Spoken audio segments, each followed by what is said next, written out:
Hi mga kayamyam! Kumusta? Mga kayamyam, for today's ganap, pag-uusapan natin ang isang post na talaga namang na-feel ko itong post na to. I think it is really a must to share this post. The meaning behind the posts. Allow me to read it.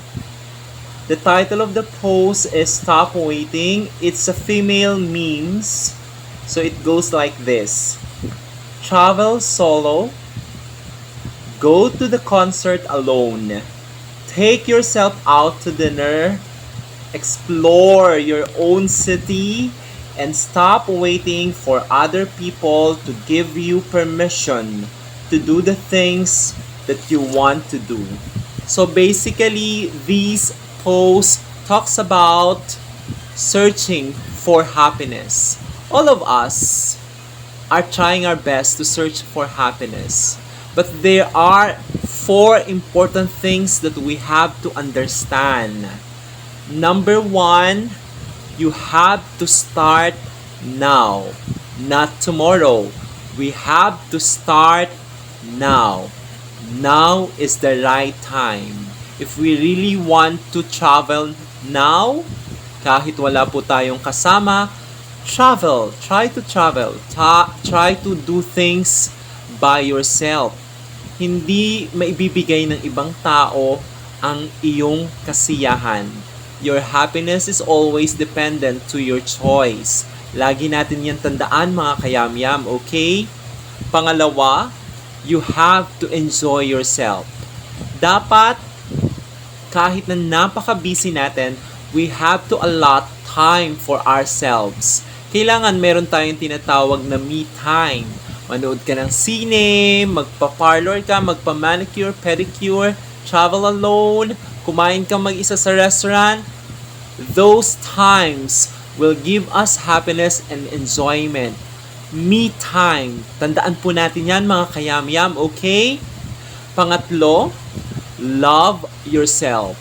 In short, before exploring other countries, we have to start exploring our roots.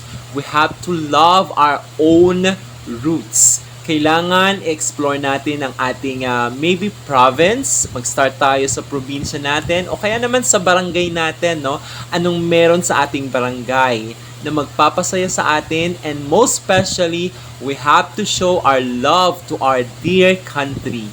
Kailangan ma-explore natin ang ating country. Exploring your roots means a lot.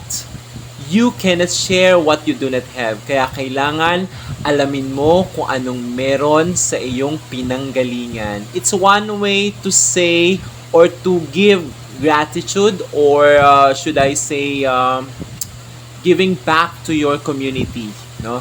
Knowing yourself and sharing this knowledge to other people.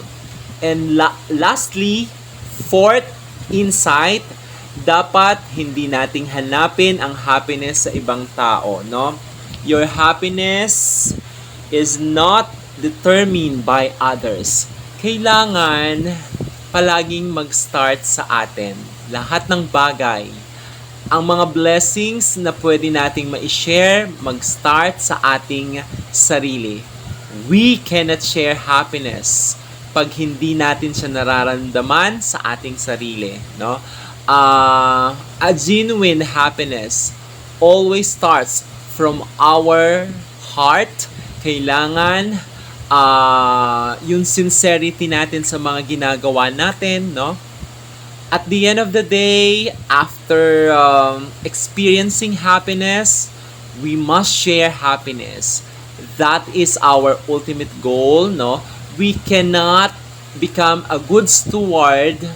We will not become we will not experience true happiness if we will not be able to share it. Kailangan yon sa mundo. Iyon ay bahagi ng ating responsibilidad bilang isang mamamayan. Kaya hanggang dito na lamang. Sana marami kayong natutunan. Sana you were able to understand the meaning behind the post. Before I'll end this video, I'd like to say thank you to all my viewers, sa mga kayamyam out there na patuloy na nagsasubscribe at patuloy na sumusuporta sa aking post. Thank you so much mga kayamyam. At sa mga hindi pa naka-follow, follow my page, Kayamyam Ganap at The Guru. Kaya hanggang dito na lamang mga kayamyam. See you and bye-bye!